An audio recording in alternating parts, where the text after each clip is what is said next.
Dios les bendiga, muchas bendiciones y un momento más que seguimos compartiendo este estudio sobre el libro de Daniel, la palabra de Dios. Así que gracias por acompañarnos, por estar ahí del otro lado escuchando. Como habrán visto, estábamos mandando el formato en unos archivos de YouTube, así que si quieren pueden entrar ahí a YouTube, suscribirse para que cada vez que subamos un archivo les pueda avisar, darnos un like y a la vez tenerlo para poder tomar nota, poder volver a leer, a consultar el material y cualquier pregunta que quieran hacer, siempre Dani está dispuesto también a contestarlo, así que seguimos escuchando y aprendiendo más acerca de Daniel. Señor los bendiga, muy buenos días o muy buenas tardes nuevamente. Depende de la hora que lo estás escuchando, te bendecimos y te animamos a, como decía Mariela, a que puedas estar tomando apuntes. Y hoy vamos a estar hablando acerca del sistema, la red, el siglo. Ahora vamos a desarrollar el tema y vas a entender a qué nos referimos. Pero estaría muy bueno comenzar hoy con una oración. El tema es pesado, el tema es un tema no pesado que es monótono, todo al revés, es dinámico, es un tema entusiasta y nos abre mucho la vista, pero es pesado en el sentido espiritual, porque estamos tocando puntos que al enemigo no le gusta. Pero tenemos el control en Cristo. Él nos ayuda y está con nosotros y prometió estar con nosotros hasta el fin del mundo. Te animo a que estemos orando un momento al Señor para comenzar este estudio. Querido y buen Dios, Padre de los cielos, te damos las gracias. Gracias. En esta hora pedimos que tú nos ayudes, nos bendigas, que puedas aclarar nuestra mente, que nuestro espíritu pueda estar abierto a recibir lo que tú nos envías desde tu santo cielo. Padre, en esta hora bendecimos este tiempo, Padre, queremos que nos hables y que llegues con tu palabra a aquel que realmente está necesitando. Señor, pedimos tu bendición, tu gracia y tu compañía.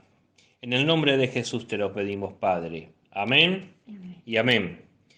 Hoy vamos a leer en el capítulo 4, en el versículo 5 al 18, solo en forma de síntesis, porque el capítulo 4 de Daniel es muy amplio. Te sugerimos que lo leas en tu casa en un momento tranquilo, que lo disfrutes. Son capítulos que se disfrutan para leerlo. Leemos, dice en el capítulo 4, el versículo 5, vi un sueño que me espantó y tendido en cama, las imaginaciones y visiones de mi cabeza me turbaron. Por esto mandé que vinieran delante de mí todos los sabios de Babilonia, para que me mostrasen la interpretación del sueño. Y vinieron magos, astrólogos, caldeos y adivinos, y les dije el sueño, pero no me pudieron mostrar su interpretación hasta que entró delante de mí Daniel, cuyo nombre es Beltsasar, como el nombre de mi Dios, y en quien mora el espíritu de los dioses santos. Conté delante de él el sueño, diciendo: Beltsasar, jefe de los magos, ya que he entendido que hay en ti espíritu de los dioses santos, y que ningún misterio se te esconde, declárame las visiones de mi sueño que he visto y su interpretación. Estas fueron las visiones de mi cabeza mientras estaba en mi cama. Me parecía ver en medio de la tierra un árbol cuya altura era grande. Crecía este árbol y se hacía fuerte, y su copa llegaba hasta el cielo, y se le alcanzaba a ver desde todos los confines de la tierra. Su follaje era hermoso y su fruto abundante, y había en él alimento para todos. Debajo de él se ponían a la sombra las bestias del campo, y en sus ramas hacían morada las aves del cielo, y se mantenía de él toda carne. Vi en las visiones de mi cabeza mientras estaba en mi cama, que he aquí un vigilante y santo descendía del cielo, y clamaba fuertemente y decía así: derribad el árbol y cortad sus ramas, quitadle el follaje y dispersad su fruto. Váyanse en las bestias que están debajo de él y las aves de sus ramas, mas la cepa de sus raíces dejaréis en la tierra, con atadura de hierro y de bronce entre la hierba del campo. Sea mojado con el rocío del cielo, y con las bestias sea su parte entre la hierba de la tierra. su corazón de hombre sea cambiado y le sea dado corazón de bestia, y pasen sobre él 7 tiempos. La sentencia es por decreto de los vigilantes, y por dicho de los santos la resolución, para que conozcan los vivientes que el Altísimo gobierna el reino de los hombres, y que a quien él quiere lo da, y constituye sobre él al más bajo de los hombres. Yo, el rey Nabucodonosor, he visto este sueño. Tú, pues, Belsasar, dirás la interpretación de él, porque todos los sabios de mi reino no han podido mostrarme su interpretación. Mas tú puedes, porque mora en ti el espíritu de los dioses santos. Dicen los técnicos aeronáuticos, aún con un motor o dos en neutro, o bloqueado, o roto, o estallado, un avión de pasajero puede mantenerse en el aire y cursar el rumbo. Y esto se debe a un complejo sistema electrónico mecánico que tiene ese aparato, la tecnología de la cual dispone un avión de pasajeros hoy en día. Decimos lo que Pablo nos enseña en Efesios capítulo 2, verso 3. Hay una red, hay un complejo mecánico, un sistema que está en el mundo que no proviene de Dios. Nosotros creemos por la palabra que ese sistema es un sistema diabólico y lo vamos a ver a continuación. En Efesios capítulo 2, versos 2 y 3 nos dice así la palabra del Señor. En los cuales anduvisteis en otro tiempo, siguiendo la corriente de este mundo, conforme al príncipe de la potestad del aire, el espíritu que ahora opera en los hijos de desobediencia, entre los cuales también todos nosotros vivimos en otro tiempo, en los deseos de nuestra carne, haciendo la voluntad de la carne y de los pensamientos, y éramos por naturaleza hijos de ira, lo mismo que los demás. Bien, aquí nos dice y usa un término, corriente de este mundo. Luego vas a explicar la potestad del aire, ¿no? Está hablando de algo que no se ve con los ojos naturales humanos, pero sí está presente en un mundo espiritual y que es como un imán que atrae, que magnetiza, direcciona y manipula a todo este mundo. Es un sistema muy complejo, es un sistema de gobierno espiritual con el cual nos enfrentamos como cristianos, como hijos e hijas de Dios, a diario, podríamos decir constantemente. Nosotros estamos enfrentados bélicamente con esta clase de sistema. Pertenecemos a otro reino que está enfrentado con este sistema. Así que también nos da un poco de luz Pablo hablándole a los romanos en el capítulo 12, verso 2. Notemos lo que dice aquí la palabra del Señor. No os conforméis a este siglo, sino transformaos por medio de la renovación de vuestro entendimiento, para que comprobéis cuál sea la buena voluntad de Dios, agradable y perfecta. Bien, el título de este capítulo de hoy es El Sistema, y está en el capítulo 4 de Daniel, volvemos a repetir. Hasta ahora estamos viendo el sistema. Ahora Pablo va a agregar un nuevo término que no tiene que ver con el tiempo de 100 años, es solamente simbólico.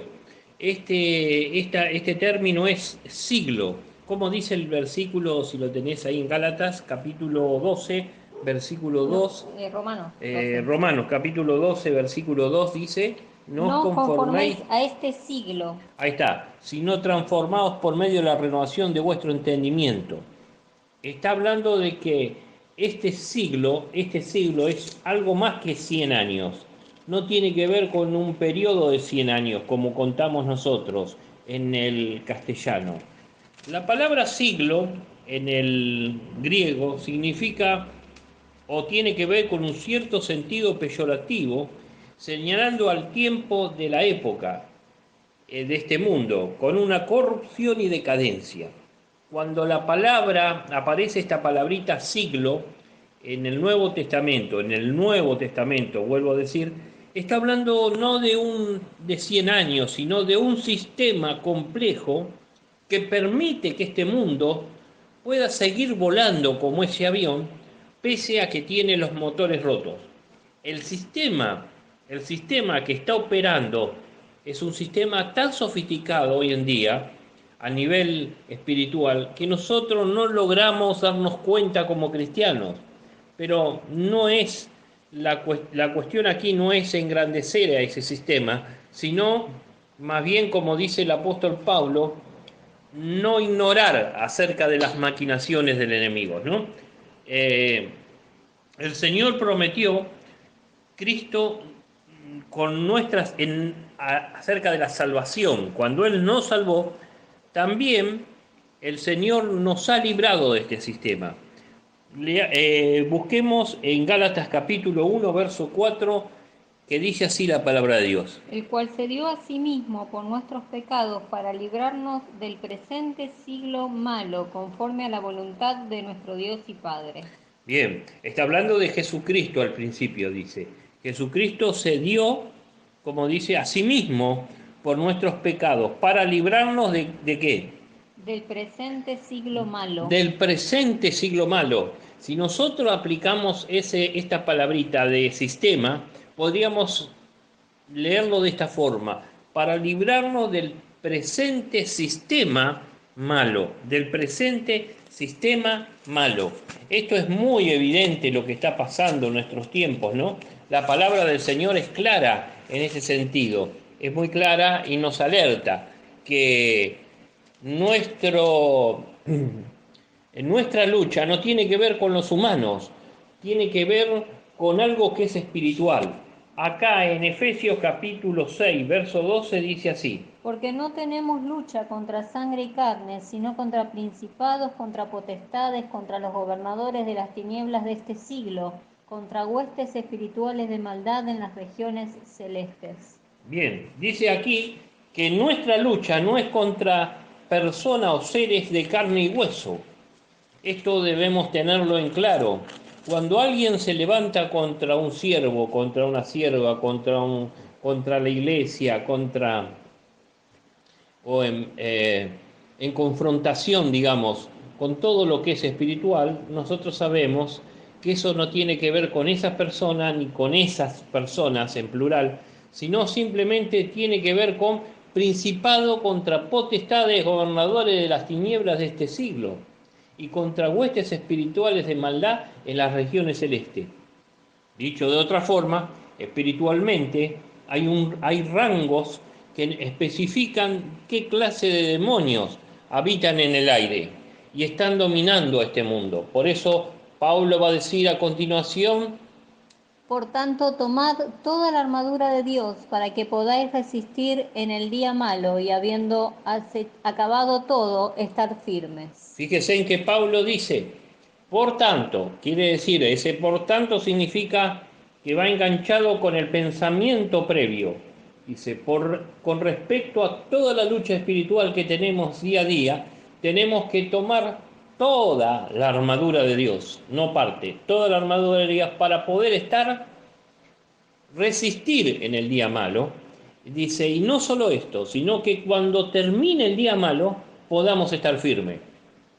Se dice que el soldado romano no tenía solo la obligación de pelear en el campo de batalla, sino que era más honorable su misión, que luego de terminar la guerra, él tenía que pararse como un soldado victorioso y tenía que demostrarse como un soldado victorioso. Por eso dice la palabra, haciendo referencia a ese ejemplo, ahí, habiendo acabado la guerra, habiendo acabado todo, habiendo pasado ese día malo, ese presente malo, habiendo sido transformado en un pasado ya, habiendo terminado todo, dice, estar firme. Estar firme significa tener una postura sólida, una postura rígida, como en el aspecto militar. Eso significa teniendo la misma compostura, la misma posición que antes de comenzar la guerra. Eso significa. Nuestra lucha no es contra sangre y carne. Ahora estamos hablando del sistema, ¿no? Este sistema está en operación y opera bajo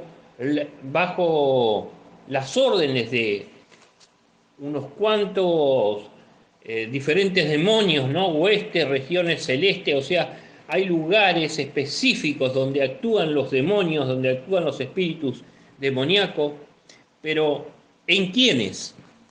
¿O en qué lugar? Bueno, la Biblia nos dice que en las tinieblas, eh, ahí en Lucas capítulo 16, verso 8, Jesús da una parábola, solamente vamos a leer un versículo de esa parábola. Y alabó el amo al mayordomo malo por haber hecho sagazmente, porque los hijos de este siglo son más sagaces en el trato con sus semejantes que los hijos de luz. Claro, está hablando ahí, está diciendo que los hijos de este siglo, está hablando del sistema que hay en el mundo, en el cual obedecemos. Efesios capítulo 2 dice, que hemos leído, el versículo 2 dice, en ese tiempo en que anduvimos nosotros, también éramos parte de ese sistema, ¿no? Dios quiera que todos los que oímos esto ya no le pertenezcamos a ese sistema, que solamente seamos parte de su objetivo, de sus ataques.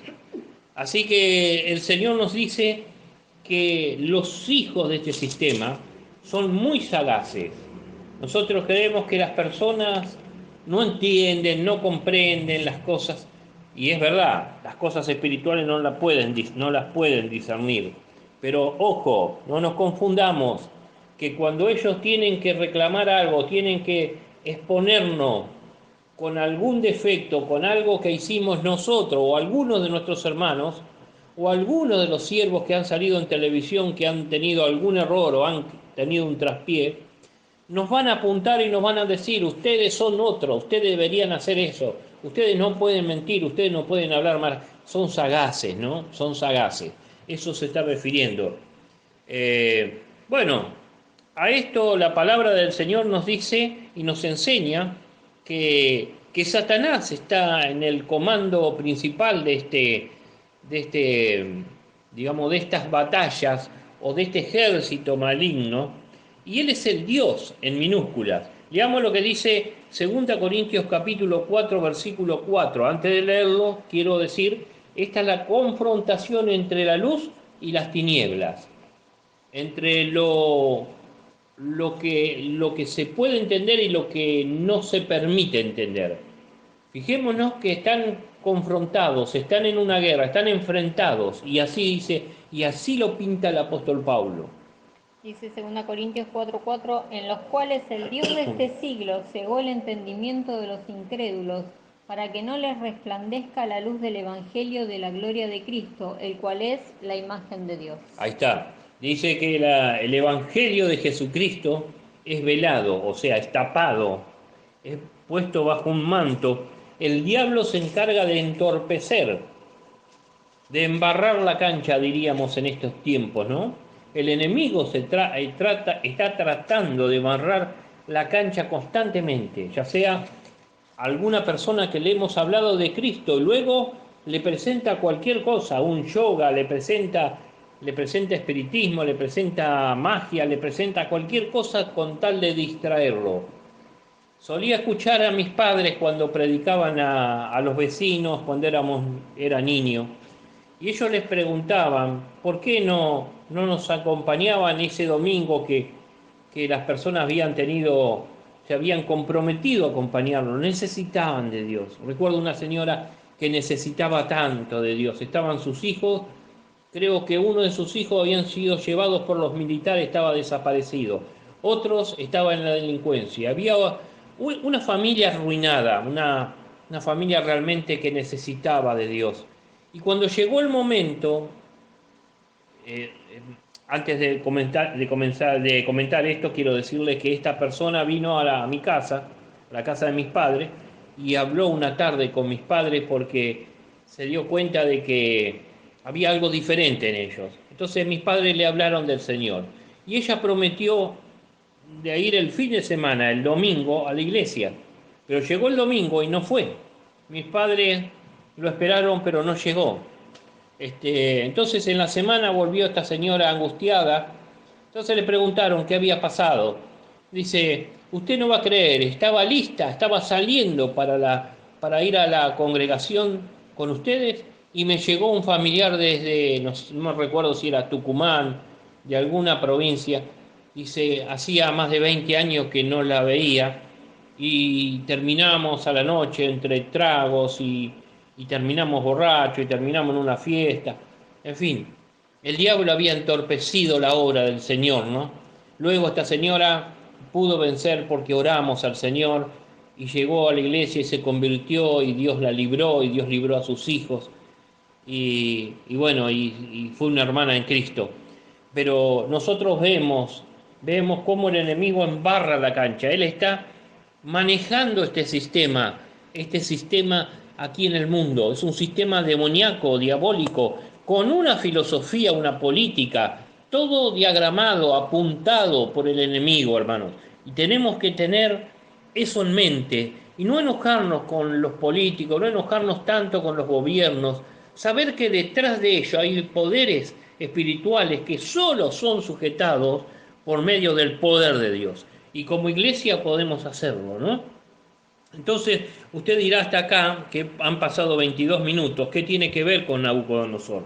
Nabucodonosor es la figura de Satanás. En Isaías capítulo 14, verso 12 al 14, lo prefigura con Lucifer, con Satanás. Ahora estaba entrando en una demencia acelerada, en un desquicio total. Él había tenido un sueño y eso lo estaba perturbando de tal forma que cernía sobre su cabeza y sobre su vida la locura total. ¿Por qué? Porque se había engrandecido, se había ensoberbecido, dice la palabra, un término que nos da a entender que se infló, ¿no?, delante de Dios, que se creyó Dios. Eh, las características que se aplican en el temperamento, en el carácter de Nabucodonosor, son las mismas que se aplican en el enemigo. Leamos Isaías, capítulo 14, verso 12 al 14. ¿Cómo caíste del cielo, oh lucero hijo de la mañana? Cortado fuiste por tierra, tú que debilitabas a las naciones. Tú que decías en tu corazón, subiré al cielo, en lo alto, junto a las estrellas de Dios levantaré mi trono, y en el monte del testimonio me sentaré, a los lados del norte. Sobre las alturas de las nubes subiré, y será semejante al Altísimo. Bien, ahí está diciendo, le está hablando el Señor a el profeta Isaías está profetizando antes de que llegue Babilonia a ser lo que fue,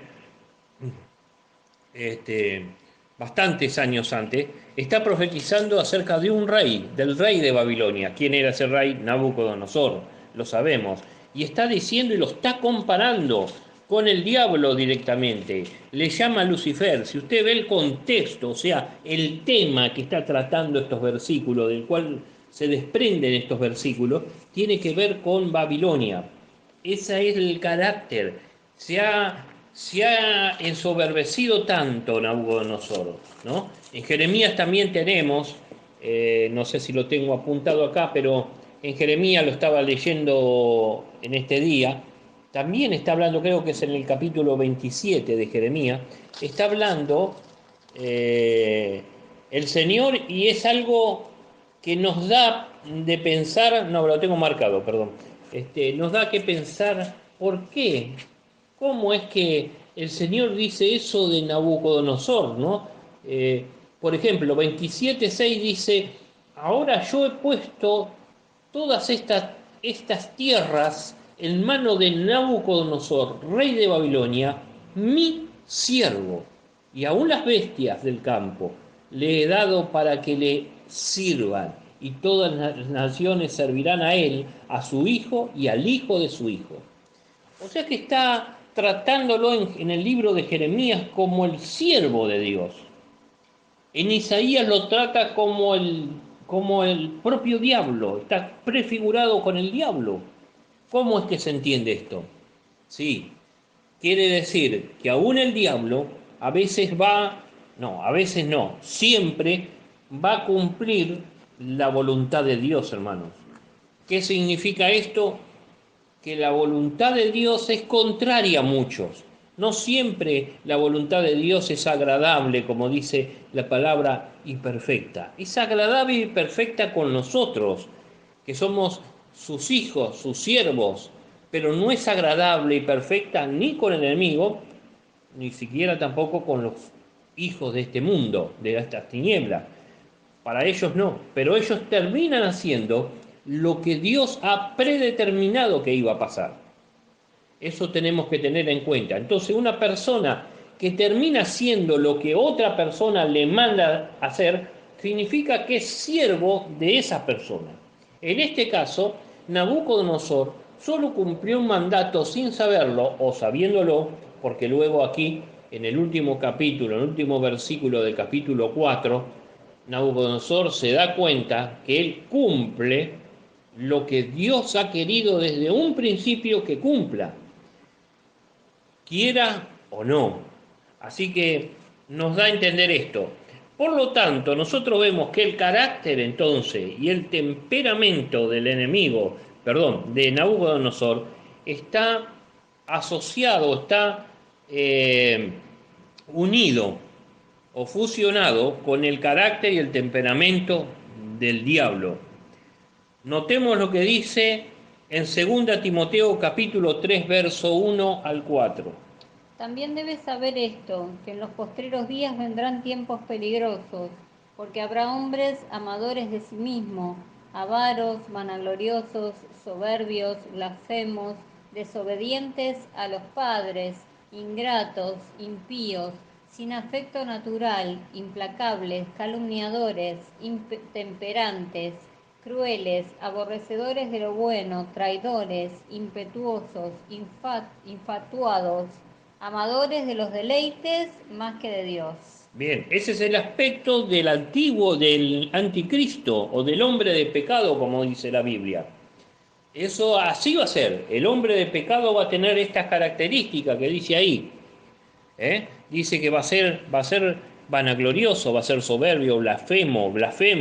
Después lo vamos a ver en Daniel más adelante y ahora lo vamos a ver en Tesalonicenses y luego en Apocalipsis. Desobediente, ingrato, impío, antinatural, implacable, calumniador, intemperante, cruel y aborrecedor de lo bueno. Ese es el carácter del anticristo, el carácter de la bestia, el carácter del diablo. ¿Se da cuenta? Y está íntimamente ligado con el carácter del siglo que vivimos, no de los 100 años, sino del sistema, de la corriente de este mundo que dice la Biblia. Cuando la Biblia usa esos términos, se está refiriendo a esto, este aspecto diabólico. Por eso no tenemos que pertenecer en nada y tenemos que ser purificados en Cristo, en el Espíritu de Dios por medio de su palabra, ¿no? Salir de todos esos puntos negativos. Para ir terminando esto, la locura y restauración, Nabucodonosor en los versículos 28 al 36 relata la locura o el desquicio de este rey. Del versículo 6 al 9, no lo saqué, por favor. 6 al 9 de Daniel, ¿podemos leer? 6 a 9. Por esto mandé que vinieran delante de mí todos los sabios de Babilonia, para que me mostrasen la interpretación del sueño. Y vinieron magos, astrólogos, caldeos y adivinos, y les dije el sueño, pero no me pudieron mostrar su interpretación, hasta que entró delante de mí Daniel, cuyo nombre es Belsasar, como el nombre de mi Dios, y en quien mora el espíritu de los dioses santos. Conté delante de él el sueño, diciendo: Belsasar, jefe de los magos, ya que he entendido que hay en ti espíritu de los dioses santos y que ningún misterio se te esconde, declárame las visiones de mi sueño que he visto y su interpretación. Bien, ahí Nabucodonosor quiere relacionar a Daniel un poco con los magos, con las cuatro, la clasificación de esos personajes siniestros de aquel reino, ¿no? Que son, a ver, los anoté acá. Magos, astrólogos, caldeos y adivinos. Son los 4 sistemas demoníacos que están dirigiendo a Nabucodonosor. Son espíritus realmente demoníacos negativos, espiritualistas, y esto se extiende, este sistema se extiende a un nivel mundial, ¿no? A un nivel mundial. Ahí Nabucodonosor, lo que leyó Mariel recién, está hablando y está comparando a Daniel con los diferentes dioses que ellos tienen, diferentes clases de dioses.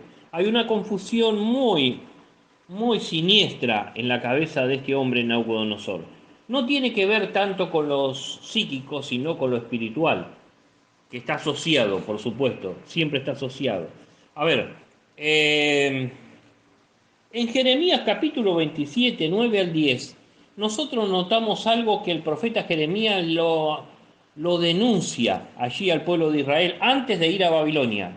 Escuchemos. Y si vosotros no prestéis oído a vuestros profetas, ni a vuestros adivinos, ni a vuestros soñadores, ni a vuestros agoreros, ni a vuestros encantadores, que os hablan diciendo, no serviréis al rey de Babilonia, porque ellos os profetizan mentira para haceros alejar de vuestra tierra y para que yo os arroje y perezcáis.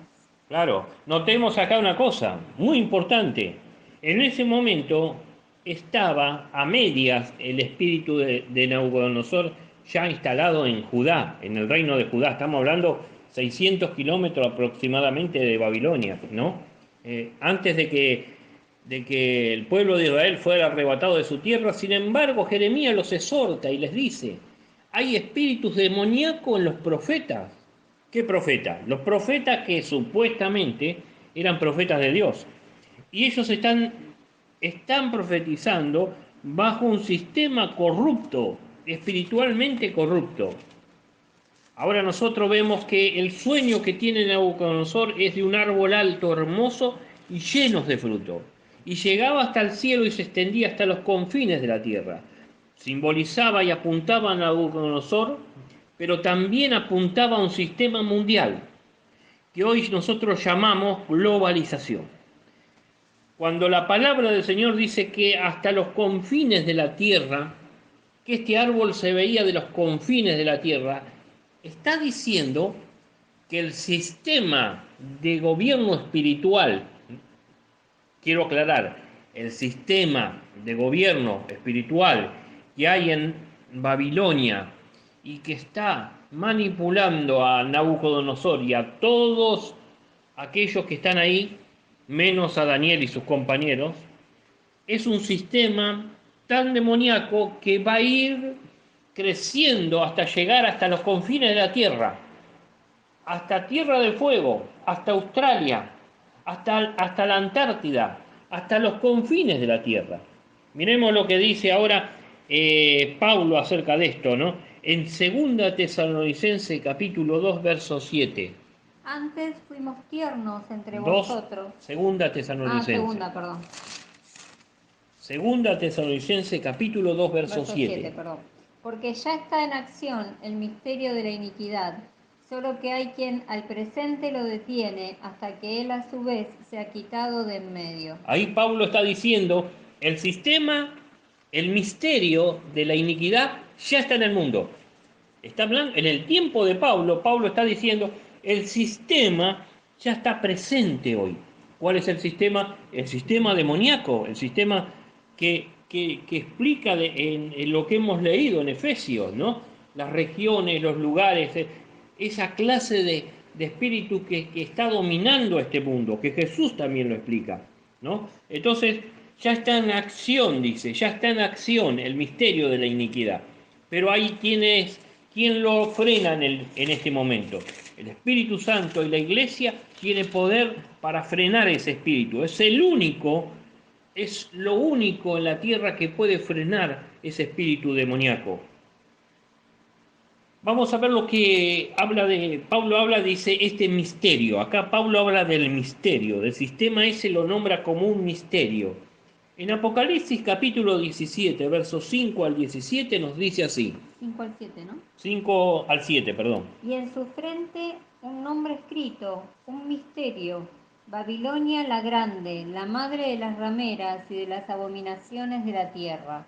Vi a la mujer ebria de la sangre de los santos y de la sangre de los mártires de Jesús, y cuando la vi quedé asombrado con gran asombro.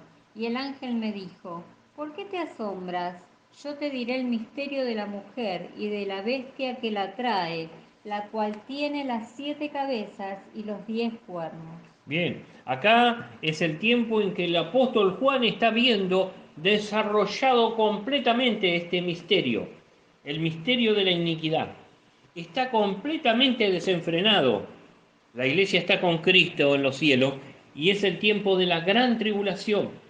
Y este desquicio que actuó en la cabeza de este hombre, Nabucodonosor, que ahora está en este momento, todavía no estamos ahí, gracias a Dios, pero que por este momento que dice Juan está totalmente liberado, totalmente liberado. Entonces llega al punto de que mata a los profetas, a los hombres y mujeres de Dios, y es tanto la sangre en la tierra de los justos, que la palabra del Señor dice que este espíritu babilónico está borracho con esta sangre. A ese punto, a esa comparación llega.